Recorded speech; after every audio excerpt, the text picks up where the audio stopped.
Yes, I do. So we will call the meeting to order at 12:09. And we just have the one item, which is the acceptance of the grant.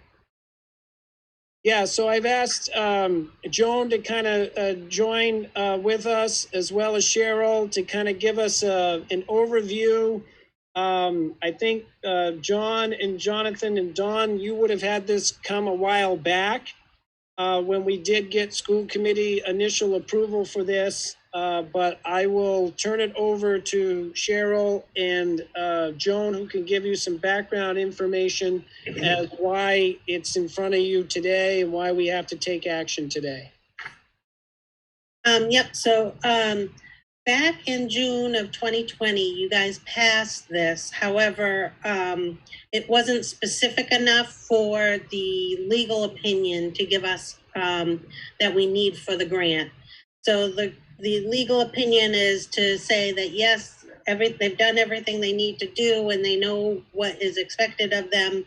And we had it all laid out in more like a memo format. And we said request up to 1 million, and they need the exact dollar amount to be able to put it in the legal opinion. So this is more just a formality to get that dollar amount approved. So in the future, what we'll probably do is actually try to do that as soon as we know the full dollar amount, instead of having to wait so long and have it to be a last minute item. But so if you have questions about the specifics of the grant, we have Joan on here because she knows that ins and outs of all of that a lot better than I do. Thanks, Cheryl. I think, Joan, if you don't mind, if you could, it would be wise just to give everyone an overview of what we're looking at here for the Russ grant. Okay. Is my audio okay? This is a different machine than I'm normally on. Yeah, it's good. Okay. The Russ grant, as always, is designed to be a partnership grant.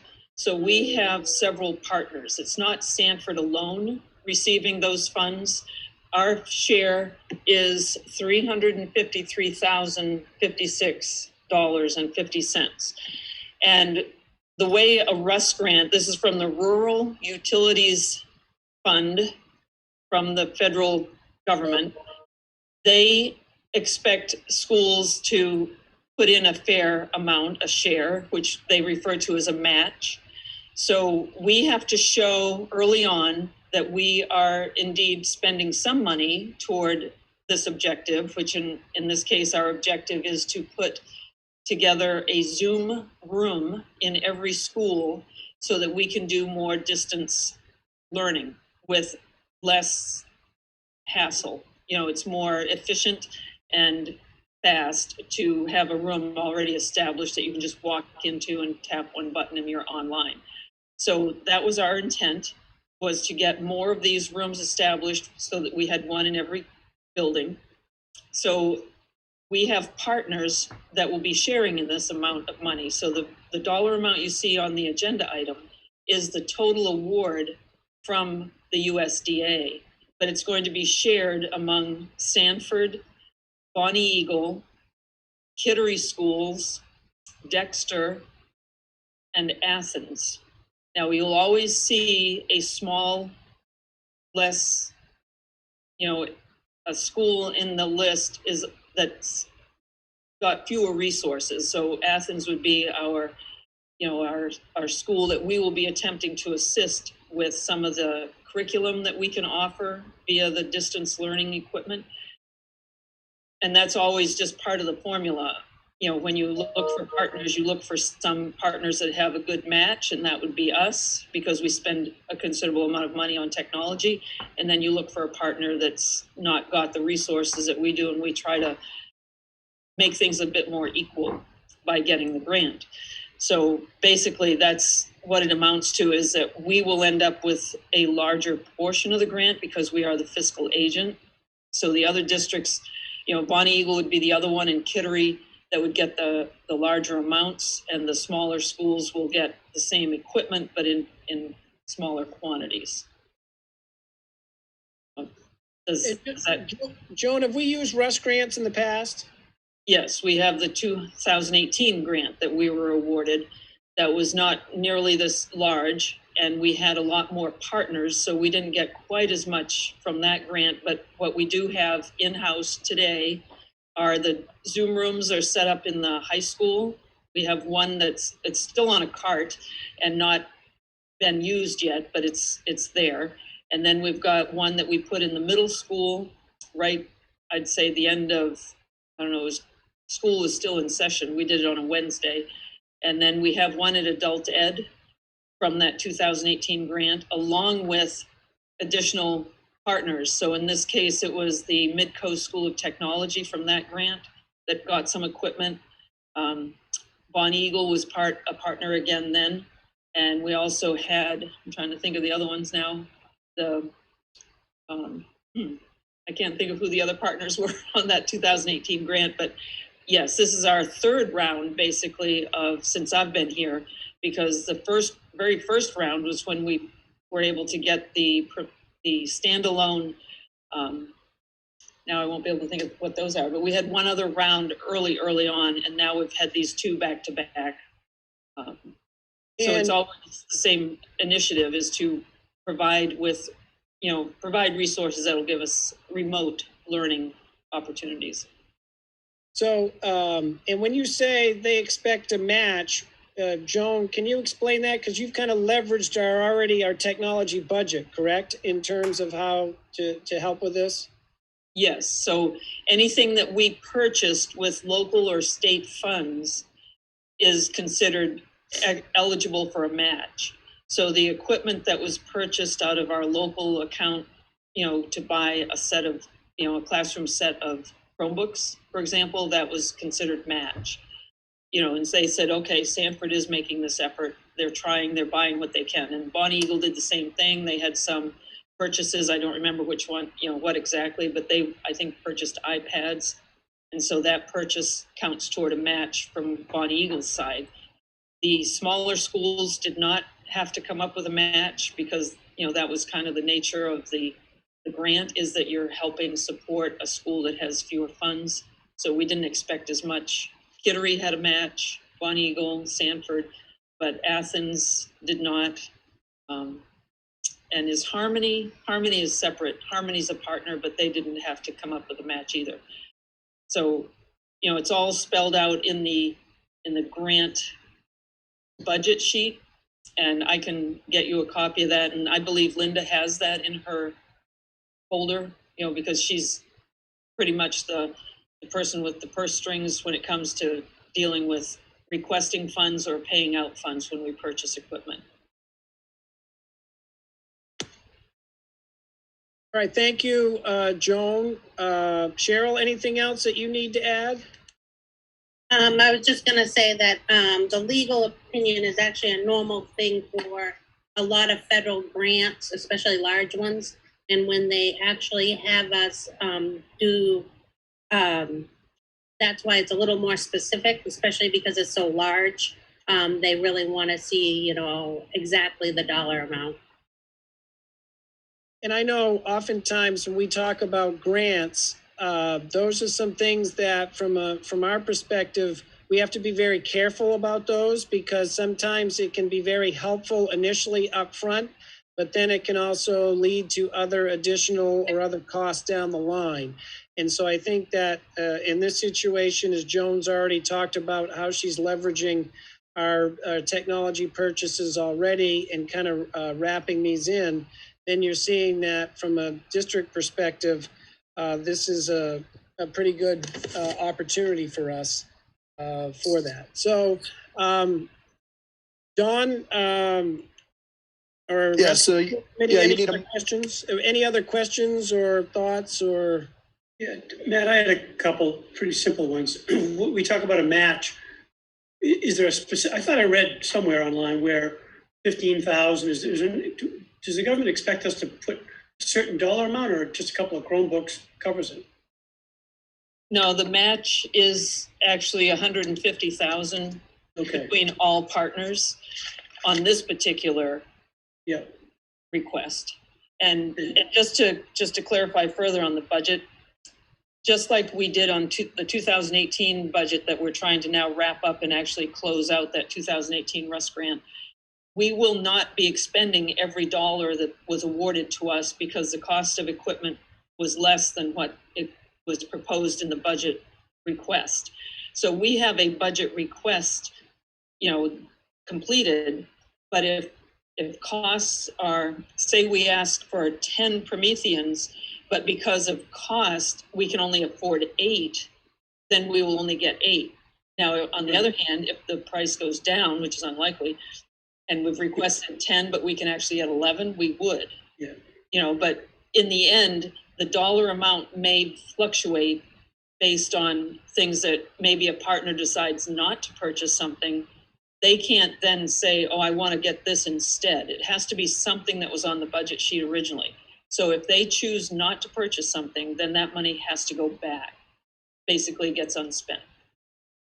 Joan, while you're right there, I have another one. So I think we oftentimes may get down on ourselves, just here in Sanford, but when I think about communities like Athens, and there are lots of them in the state, I think it's great that we're able to help them. But my question really is, how much time might that take of you or Cheryl or Matt or anyone else in the district to be kind of that big brother, big sister to a lesser community? It won't take any of our time technology-wise. What we might find is a teacher who's looking for a partner to do a class, a remote session with.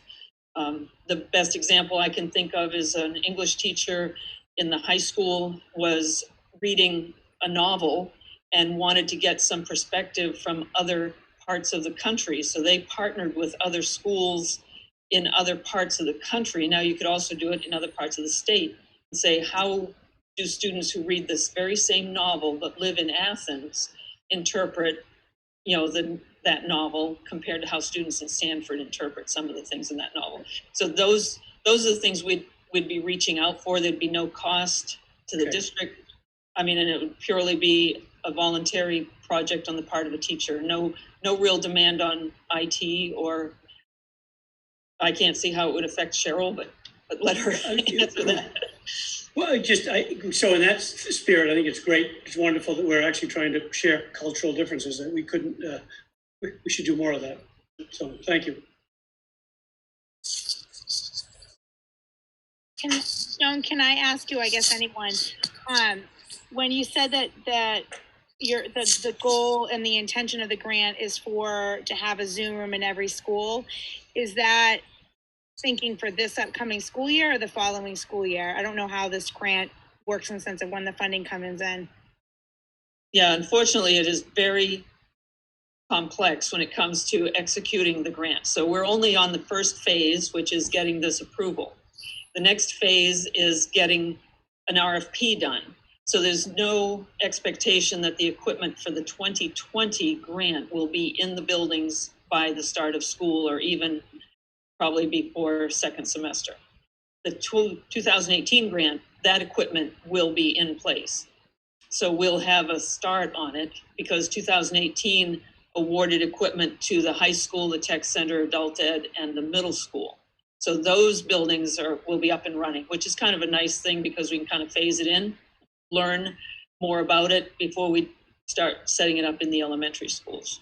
But there's no way, because of the amount of paperwork and just the work to be done just in getting the equipment ordered, not to mention whether or not the equipment's available this year in particular, there's no way it will be there for the start of school. And hopeful that we might be able to do something second semester.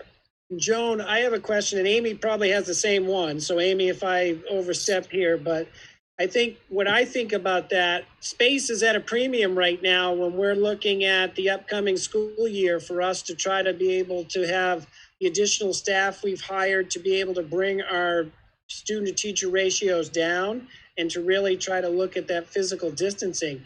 Is this going to eat up some of that space that is going to be needed for us to be able to do that? It should not, because the majority of these devices are on carts. And when I say a cart, I mean a big cart that, these are 75 or 85 inch devices, monitors. So they're on movable carts and everything is self-contained. So you can wheel it wherever you want it. We did put 2 into the middle school that are on the wall because the music teacher volunteered to be on a cart at the middle school. And so we did put one in that room because it's a nice location, and the room itself, being that tiered seating, was conducive to doing a lot of projects. So we talked about that, Pam and Joe and Mike and I said, now, if we do this, do you think there's the flexibility of being able to rotate? And people could actually say, hey, I have this project, and could I just swap rooms with you for that one day? And they were agreeable to doing that, but the other one will be on a cart. So there won't be any need to swap rooms. We'll just wheel it into whatever room is planning to use it. Okay, all right, that's good. Sorry, Amy, I don't know if you had other questions. That was what jumped into my mind when we were talking about rooms for Zoom, capabilities for that. No, it makes sense that it's on the cart because it like what you guys have been doing, it's portable. So if you wanted a larger amount of kids, you could bring it into a larger room or gym or whatnot. So yeah, thank you.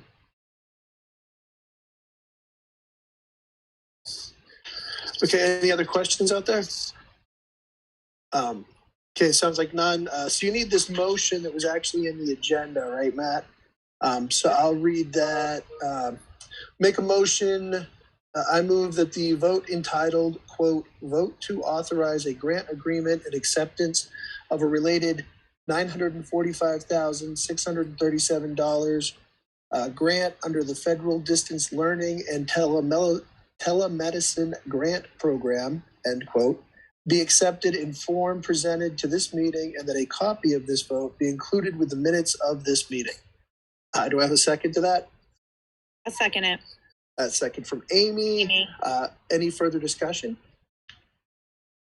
Okay, sounds like none. So since we're remote, I'm going to have to do a roll call vote. Amy, how do you vote? Yes. Paula? Yes. John? Yes. Jonathan? Yes. And I vote affirmative as well. So there you go, Matt. That should make it 100% copacetic. Yes, thank you.